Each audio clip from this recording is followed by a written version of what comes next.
Magandang araw mga kaibigan. Bigyan natin ng reaction opinion itong post ng Pinoy Trending. Title, PBBM, pinangunahan ang paglulunsad ng walang gutom kitchen sa Cebu. Pinangunahan ni Pangulong Ferdinand Marcos Jr. ang opisyal na pagbubukas ng walang gutom kitchen sa Cebu bilang bahagi ng patuloy na pagsisikap ng pamahalaan na mabawasan ang kagutuman sa iba't ibang komunidad sa bansa. Kasama niya sa pagbisita si DSWD Secretary Rex Gatchalian kung saan kanilang sinuri ang operasyon ng pasilidad at nakibahagi sa pamamahagi ng pagkain sa mga mamamayang nangangailangan ng tulong. Ang bagong pasilidad sa Cebu ay ikalawang walang gutom kitchen na itinayo sa bansa kasunod ng unang inilunsad sa Pasay City noong December of 2024. Take note ha, pangalawa pa lang ito. Nabantayan ko ito noon December of 2024, Christmas. Wow, naglunsad sila. Sabi ko, medyo maganda ito So bakit ngayon pa? Pangalawa. Magandang programa sana ito maraming matutulungan. Dapat sana sa lahat ng syudad ba o lahat ng munisipyo, may walang gutom kitchen. Ay, nako. Ang negative 13 o negative 15 na rating, tataas yan. Kung buong bansa, buong bayan, o kahit sa sentro lang. Kung mapadami nila ito ng todo, maganda kailan. Buong bansa dadalawa sa mga syudad pa, sa Pasay at paano ka makatulong yan? Ano ba ito? Sa ilalim ng pangangasiwa ng DSWD, nagsisilbi itong community food bank na nagbibigay ng libre at masustansyang pagkain, kabilang ang almusal at tanghalian para sa mga benepisyaryo at iba pang mamamayang nakakaranas ng kakulangan sa pagkain. Bahagi ang programang ito ang mas malawak na walang gutom program ng administrasyon, isang pangunahing hakbangin laban sa gutom na inilunsad noong 2023 at pinalakas pa sa pamamagitan ng Executive Order number 44 na inilabas noong 2024. Layunin ng programa na matiyak, ito na, pakinggan niyo, ito yung legasiya na gustong iwanan ng Pangulo. Matiyak na mas maraming Pilipino ang magkakaroon ng akses sa sapat at masustansyang pagkain araw-araw. Hindi, ang narinig ko kay Pangulo is, how will he remembered? Tanong sa kanya ito nung kauupo pa lang niya. Nung una, sikat pa siya tayo, hindi pa tayo bumabati ko sa kanya. Mr. President, how will you be remembered? Nag-isip daw siya Halos wala siyang may sagot. But later on, biglang pumasok sa isip niya, sinabi niya, I want to be remembered when I step out of my office as the president na wala nang nagugutom na Pilipino pag alis ko sa aking katungkulan. Wow! What a lofty dream. Excuse me Mula noon, bukang bibig na ng Pangulo yan. Pangarap ko, doon pa lang pala sa sa inauguration niya noong June 30, 2022, sabi niya, ang pangarap nyo ay pangarap ko. Wow, ang gandang pakinggan ito. Ang gandang pakinggan. So isa sa mga pangarap niya, walang magugutom na Pilipino sa pag-alis niya sa opisina.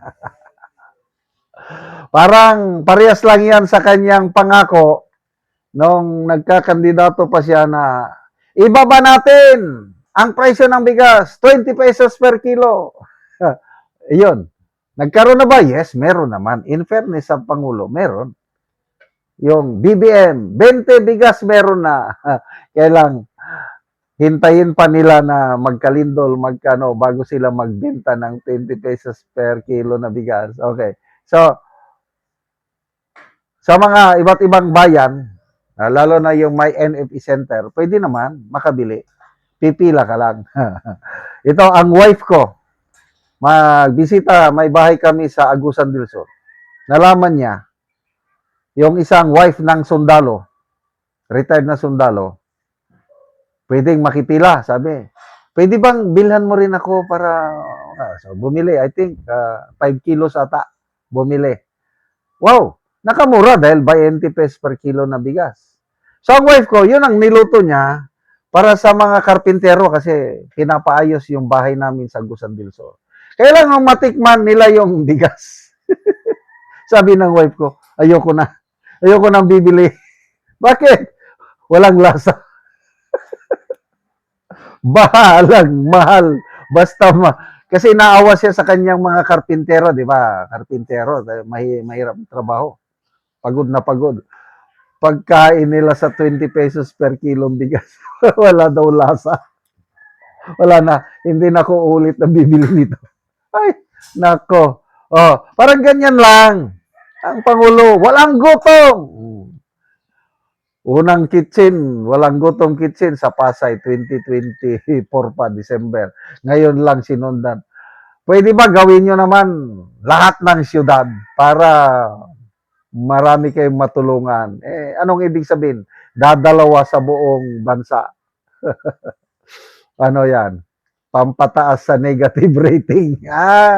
O sige, yung mga nakakakain sa libreng kitchen, kung kayo ang ma-interview ng SWS at Pulse Asia, bigyan nyo ng mataas na rating ang Pangulo, baka sa sasunod hindi na maging negative ang kanyang rating.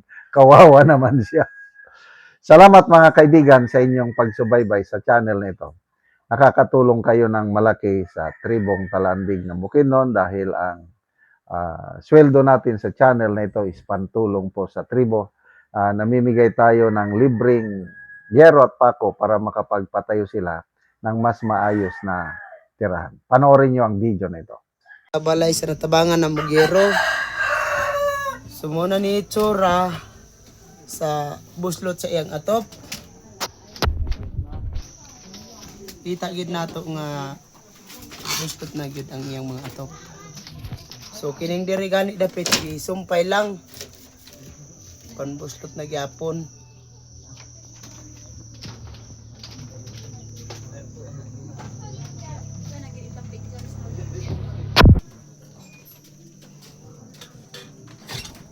So mga dagko na gid ang buslot sa iyang atop. So karon mag-atop na ni sa gitagaan sa gihatag na mga heroes mapulian na ni karon iyang atop nga buslot na gid kaayo. Ug karon mao na ni ang hero nga among gihatag nga iatop nila karon.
Salamat sa Ginoo kay sa mga nagtabang sa mga tao.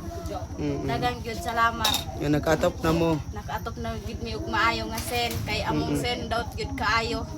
So karon nindot na gyud nga tan-awon. Tan-awa karon na Humana gyud sa pag-atop.